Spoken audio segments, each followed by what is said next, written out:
The blizzard came without mercy, a screaming white devil that clawed at the mountainside and devoured the world. Inside his solitary cabin, Cole felt the fury of the wind as a physical blow against the logs, a familiar echo of the storm that had lived inside him for 5 long years.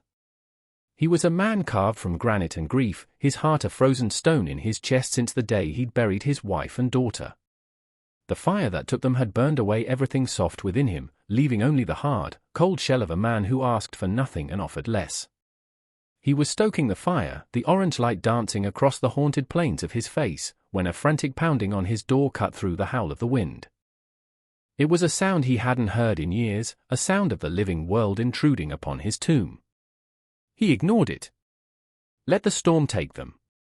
The world was full of suffering, his cabin was full of ghosts. He had no room for more. The pounding came again, weaker this time, followed by a woman's desperate cry, thin and sharp as a shard of ice. "Please! Please, help us!" Cole's hand tightened on the iron poker. Every instinct screamed at him to stay put, to let the wilderness claim what it would. But the cry had been followed by the faint, hacking cough of a child, a sound that bypassed the fortress around his heart and struck at the hollow place where his own daughter's laughter used to be. A curse tore from his lips, raw and ragged. He threw the poker down with a clang, strode to the door, and wrenched it open. The wind roared in, a blast of Arctic cold carrying a flurry of snow and 2 figures who collapsed onto his floorboards. A woman, her face blue with cold and etched with terror, and a small boy bundled in rags, his breathing shallow and fast. Her eyes, wide and pleading, found his. Her voice was a ragged whisper, a prayer offered to a forgotten god. "Please, sir. My boy." His burning with fever, Cole stared down at them, the storm outside warring with the one inside. He was no savior. He was the wreckage left after the wreck. Yet, he could not leave a child to die on his doorstep. The ghost of his own little girl wouldn't allow it. With a groan that seemed to come from the center of the earth, he slammed the door shut against the howling void, plunging the room into the tense, flickering silence of the firelight. He had just let the world in, and he knew, with a certainty that chilled him more than the blizzard, that it would demand a price he was no longer willing to pay. The woman, whose name he learned was Ilara, watched him with the eyes of a cornered animal. She had stripped the wet, frozen rags from her son, Leo, and wrapped him in one of Cole's own coarse blankets, placing him as close to the hearth as she dared. The boy's skin was pale and slick with sweat, his small chest rattling with every breath. Cole moved with a grim, detached efficiency, his hands, once used to the cold steel of a peacemaker, now surprisingly gentle as he checked the boy's fever. It was high. Dangerously so. He said nothing, simply fetched a basin of snow from the porch and began melting it to make a cool compress. The silence in the cabin was thick, broken only by the crackle of the fire and the child's labored breathing. Ilara finally broke it, her voice trembling but resolute. She had seen the hard emptiness in his eyes, the way he moved like a man already dead, and she knew she had nothing to offer him but the raw, brutal truth of her desperation. "There is a man," she began, her gaze fixed on her son. "Judge Thorne. He owns the town, the bank, everything. He owned my husband." Cole didn't look at her, his focus entirely on dampening a cloth. "And now he owns you," he grunted, the words tasting like ash. A tear traced a path through the grime on her cheek. "He says so. A debt my husband supposedly left. We have nothing. He took our farm, our horse. Everything. We were trying to make it to the next territory when the storm hit." She paused, gathering the last of her courage, the last of her pride. She looked at Cole, at his broad shoulders and the raw power called in his stillness. He was a dangerous man, she could see that. But in the wild, only the dangerous survived. "I have nothing to pay you for your kindness," she said, her voice dropping to a near whisper, laden with shame and a mother's fierce will to survive. "But I will not see my son die. I will. I will warm your bed, cowboy. I will do whatever you ask. My child needs a father, even if just for a few nights of safety." The words hung in the air, stark and horrifying. Cole froze, the wet cloth dripping onto the floor.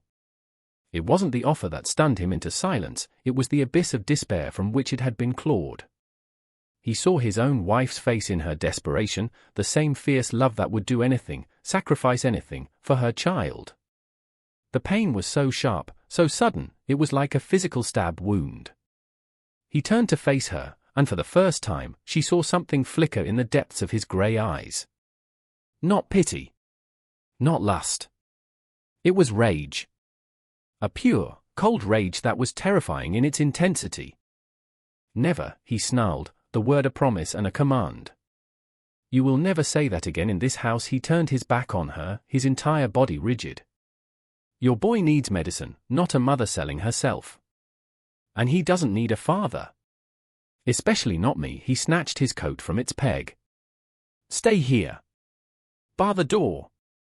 Don't open it for anyone. He didn't wait for a reply, just plunged back out into the raging storm, leaving Elara clutching her son, more afraid of the tormented man who had just saved them than of the blizzard that still sought to claim them. The journey to Redemption Gulch was a battle against a frozen hell, but Cole moved through it like a vengeful spirit, his face numb, his purpose a hot coal in his gut. The town was a collection of grey, weathered buildings huddled under the oppressive shadow of the mountains, all of it belonging, in one way or another, to Judge Thorne. Cole went straight to the doctor's office. Doc Miller was an old man with fear-haunted eyes and hands that trembled slightly, not from age, but from the constant, low-grade terror of living under Thorne's thumb. He gave Cole the medicine for the boy, but his eyes pleaded with him. You're playing with fire, Cole. The woman and her boy. Thorne was looking for them. He posted a bounty. Cole's eyes were chips of ice. He can come collect it, he said, his voice flat and final. He turned to leave, but the doctor's next word stopped him. Her husband, Elias, his death wasn't an accident. He fell from a ridge, they said. But Elias was a careful man. He told me, just days before, that he'd found proof Thorne was cheating the whole valley, cooking the books on land deeds and water rights. He said he was going to expose him. The unspoken truth hung in the air between them. Judge Thorne was not just a cheat, he was a murderer. Cole's jaw tightened. This was no longer about a simple debt. This was about the rot that had consumed an entire town. He returned to the cabin as dawn was breaking, the blizzard finally exhausted. He found Elara asleep in a chair by the fire, her hand resting on Leo's forehead. The boy's breathing was easier, the medicine already working its slow magic. A fragile peace had settled over the room, a peace Cole knew was about to be shattered. He had barely bolted the door when he heard the sound of approaching horses. He peered through a crack in the shutters. It was Judge Thorne, flanked by two hired guns, their faces as hard and unforgiving as the landscape. Thorne dismounted, his expensive coat a slash of black against the snow. He smiled, a thin, predatory curve of his lips that didn't reach his cold, dead eyes. It was a smile that preceded terrible things. Cole, he called out, his voice smooth as oiled leather, yet carrying an unmistakable edge of command. A little bird told me you found something of mine. I've come to collect my property. Cole stepped out onto the porch, closing the cabin door firmly behind him. He stood with his arms crossed, a silent, unmovable mountain of a man, positioning himself squarely between Thorne and the life he was protecting inside. The air crackled with a tension colder than the morning frost. Thorne's smile widened, a mask of civility that fooled no one. Now, Cole, he began, his tone patronizing, let's not be difficult. You're a reasonable man. I have a legal claim to that woman and her child. Indentured servants, bound by the debt of her deceased husband. It's all on paper, signed and sealed. He gestured to one of his men, who produced a folded document. The law is the law. Cole's eyes narrowed. He remembered what Doc Miller had said. He saw the lie in Thorne's perfectly pleasant expression. Your law, Cole said, his voice a low rumble, doesn't reach this mountain. Thorne, the judge's smile faltered for a fraction of a second, his eyes flashing with irritation. I am the law in this valley. And I am telling you to step aside. That woman is a thief, her son a burden on my accounts. They belong to me until her debt is paid. He paused, letting the threat hang in the air. Or perhaps you'd like to pay it for her? The sum is considerable. $500. It was an impossible amount, a king's ransom. It was a death sentence disguised as a debt.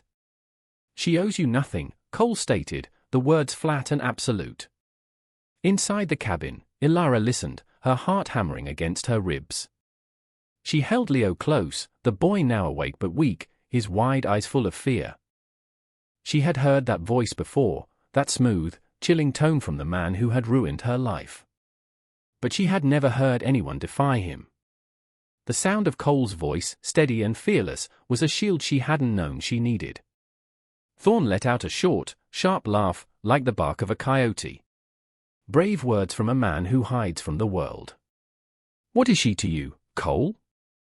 Has she warmed your bed already to earn such loyalty? The insult was a physical thing, and Cole felt a tremor of pure, white-hot fury surge through him. The ghosts of his past screamed in his ears. He had failed to protect his family once. He would not fail again. Get off my land, Cole said, his voice dropping to a deadly whisper. For the first time, Thorn looked at Cole and saw not a hermit, but something else. Something from a past he'd only heard whispers of. A former lawman, they said. A man who had left a trail of dead outlaws from Texas to Montana before his world had burned down.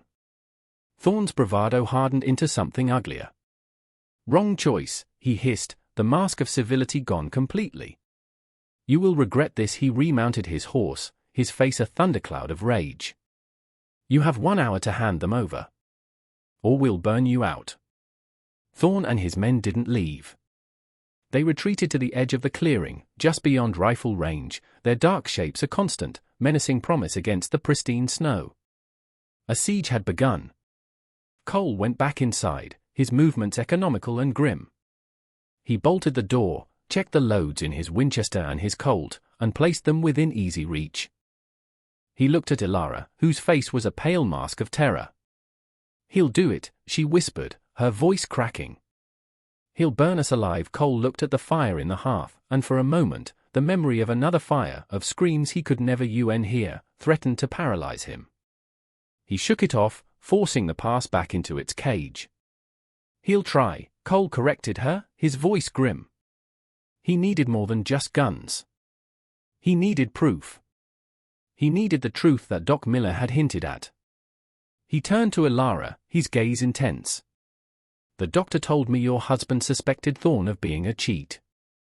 That he had proof. Ilara's eyes widened. She had been so consumed by grief and fear that the memory had been buried. Now, it surfaced with painful clarity. Yes, she breathed. Elias. He was always so meticulous. He kept 2 sets of books for our farm.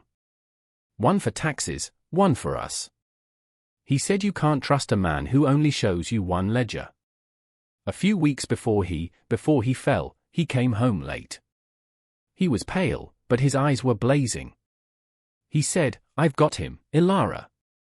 I've got the devil himself. She pressed her knuckles to her lips, her mind racing. He said Thorn was a fool. He'd hidden a second ledger, a record of all his real dealings, his thefts, the fraudulent debts. Elias found it. He made a copy of a key page. Cole's heart began to pound with a slow, heavy beat. Where is it? The page? The proof? Ilara's face fell. I don't know. He never told me. He said it was safer if I didn't know. It must have died with him. A profound hopelessness settled over the room. They had the truth, but no way to wield it. Outside, one of Thorn's men yelled, his voice carrying on the cold, still air. 45 minutes, hermit. Your time is running out. Leo began to cry, a thin, weak sound that tore at Ilara's soul. She pulled him closer, humming a lullaby, her own fear a stark counterpoint to the gentle tune. Cole watched them, and the sight of the mother comforting her child in the shadow of death was the final thing that broke the dam inside him. This was his chance. Not just to save them, but to reclaim a piece of the man he had been. To give his own ghost some measure of peace. The minutes ticked by, each one a hammer blow against the fragile silence in the cabin. The firewood was running low, and the chill was beginning to creep back into the room. Leo had fallen into a fitful sleep, his small face still flushed with fever. Elara sat like a statue, her eyes fixed on the door as if she could hold back the evil on the other side through sheer force of will. Cole stood by the window, a sentinel watching the patient predators in the snow. He could see them clearly now. Thorn sat on his horse, imperious and certain, while his two thugs huddled near a small, smokeless fire they'd built, their rifles across their laps. They were waiting. The sun climbed higher, glinting off the snow with a brilliance that felt like a mockery of the darkness they faced. Cole's mind raced through a dozen desperate scenarios. He could try to make a run for it out the back, using the trees for cover, but with a sick child and a woman unused to the harsh wilderness, they wouldn't get 100 yards before Thorn's men ran them down. He could fight. He was one man against three, but his cabin offered good cover. He might take one, maybe even two of them with him, but the outcome was grimly certain. They would be overwhelmed. Thorn would get what he came for, over their dead bodies. Then there was the last option, the one that crawled like a snake in his gut. He could open the door, push Elara and Leo out into the snow, and surrender them to their fate. He would live. The cabin would stand. But his soul, what little was left of it, would be utterly and irrevocably damned. He would be worse than the man who hid from the world, he would be the man who fed the wolves to save his own skin. He looked over at Elara and Leo, a fragile, temporary family huddled in the warmth of his hearth. For 5 years, he had been a ghost haunting his own life. These two people, through nothing more than their own desperate survival, had made him feel alive again.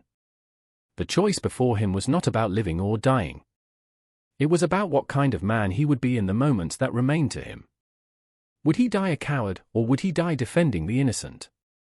What would you do in that moment? When your past offers no comfort and your future seems to offer only a grave. When justice is on your side, but the power, the guns, and the law are all in the hands of a monster. Tell me what you would choose in the comments below. And make sure you subscribe to Wild West Stories, because what Cole decides to do next, in the face of impossible odds, is not just a choice, it is a reckoning. As the last grains of sand in Thorn's hourglass seemed to run out, a flicker of movement on the far ridge caught Cole's eye. It was not another of Thorn's men. It was a lone figure, trudging through the deep snow with a determined, steady gait. Cole squinted, his breath catching in his throat. It was Doc Miller. The old man was carrying his black medical bag, his face set in a mask of grim resolve. Thorn and his men had seen him too. One of the thugs stood up, raising his rifle. "That's far enough, old man." "Turn back," he yelled. Doc Miller didn't stop. He kept walking, his steps punching deep holes in the perfect white blanket of snow. "I have a patient in that cabin," the doctor called back, his voice surprisingly firm, carrying clearly in the cold air. "A sick child. I'm a doctor. You will not stop me from doing my duty." Thorn spurred his horse forward to intercept him, his face contorted in a sneer of disbelief and rage. "Your duty is to me, you old fool. I own your practice, I own your house. I own you. You will turn around now." Doc Miller finally stopped, standing face to face with the tyrant who had terrorized him for years. The doctor's hands were trembling, but his eyes, for the first time in a long time, held no fear. They held a quiet, burning defiance. "No, Judge," he said, his voice level. "You own things. You don't own people." Not anymore. The sheer, unexpected courage of the old man was like a physical blow. Thorn was momentarily speechless. Inside the cabin, Cole watched, his heart pounding. He had been ready to die alone. He had not been prepared for an ally. Doc Miller's stand was more than just bravery, it was a signal. It was the first crack in Thorn's empire of fear. The doctor's defiance had bought them precious time, but more than that, it had planted a seed. Courage, it turned out, could be contagious. Elara, who had crept to the window beside Cole, let out a choked sob. It wasn't a sob of fear, but of a desperate, burgeoning hope. She looked from the brave old doctor to the unyielding man beside her. For the first time since her husband's death, she felt she was not alone in the fight. Cole met her gaze, and a silent understanding passed between them. The fight was no longer just his. It belonged to all of them. The standoff between Doc Miller and Judge Thorne was a tableau of good versus evil, a silent battle of wills played out in the snow. Thorne, seething with fury at this public insubordination, was about to give the order to his men when another movement caught everyone's attention. On the same ridge where the doctor had appeared, 3 more figures emerged from the tree line. They were townsfolk. A blacksmith named Jeb, his massive arms carrying a heavy buffalo rifle. A young farmer whose land bordered thorns, and his father. They weren't a posse. They weren't an army. They were just men who had been pushed too far, who had heard that Doc Miller was making a stand, and who had been inspired by Cole's impossible defiance. The sight of them, standing there silently, watching, was enough to change the entire dynamic. Thorne's power was built on the illusion of absolute control, on the belief that the people were too scared to ever unite against him. That illusion was now shattering before his eyes. "What is the meaning of this?" Thorne roared, his voice cracking with a hint of panic. "Go back to your homes. This doesn't concern you." The blacksmith, Jeb, took one step forward. His voice was a low growl that rumbled across the clearing. "It concerns us when a good man makes a stand against a snake, Judge. It concerns us when a sick child is used as a pawn. We're just here to see that things are done." Fairly, the word fairly was a direct challenge to Thorne's entire existence. His face turned a mottled shade of purple. His authority was evaporating in the cold mountain air. He was losing control, and it was driving him mad. He spun his horse to face the cabin, his eyes wild with desperation. "This is your fault," he screamed at Cole. "You and your whore. You'll all burn." He raised his pistol, no longer aiming at the cabin, but directly at Doc Miller. It was a coward's move, an act of spite from a man whose power was gone. But before he could pull the trigger, the impossible happened. Ilara, who had been searching frantically through her son's belongings for a spare piece of cloth, let out a gasp. Tucked into the lining of the small, worn satchel her husband had given Leo was a hidden pocket. Her fingers, numb with cold and adrenaline, pulled out a small, folded piece of oilskin. She unwrapped it. It was the page from the ledger. Elias hadn't hidden it somewhere on the farm. He had hidden it with the one person he knew Thorne would never suspect, his own child. "Cole," she cried out, her voice filled with triumphant relief. "I have it! The proof! I have it right here!" That single cry, "I have it!" was the spark that ignited the powder keg. For Thorne, it was the death knell of his secrets, the final confirmation that his ruin was at hand. For Cole, it was the signal that the time for waiting was over. The time for justice had come. As Thorne swung his pistol away from the doctor and back toward the cabin, a shot rang out, not from Thorne's gun, but from Cole's Winchester. The sound cracked through the valley like a bolt of lightning. The bullet didn't hit Thorne. It hit the pistol in his hand, sending it spinning into the snow with a force that nearly broke his wrist. Thorne cried out in pain and shock, clutching his hand. In that same instant, Cole burst from the cabin door, his Colt peacemaker already in his hand, moving with a fluid grace that spoke of 1,000 deadly confrontations. He was no longer the hermit, the ghost. He was the lawman he had once been, reborn in fire and ice. One of Thorne's hired guns, recovering from the initial shock, raised his rifle towards Cole. From the ridge, the blacksmith's buffalo gun boomed, and the hired gun was thrown backwards into the snow, his threat neutralized. The second thug, seeing his partner fall and seeing the armed townsfolk on the ridge, lost his nerve completely. He threw down his weapon and raised his hands high in the air, his face a mask of pure terror. It was over in less than 10 seconds. The empire of Judge Thorne had crumbled into dust. Cole strode forward, his boots crunching in the snow, his pistol aimed steadily at Thorne's heart. The judge stared at him, his face a ruin of disbelief, rage, and fear. "It's over, Thorne," Cole said, his voice cold and steady as the grave. Doc Miller walked over and picked up the ledger page that Ilara had dropped in the snow when the shooting started. He glanced at it, his eyes widening at the damning evidence of theft and conspiracy. He held it up. "It's all here," the doctor announced to the silent audience on the ridge. "Everything. The fraudulent debts. The stolen land. Elias's name is right here." Thorn, defeated and exposed, finally broke. He wasn't a mastermind or a king. He was just a greedy, pathetic man.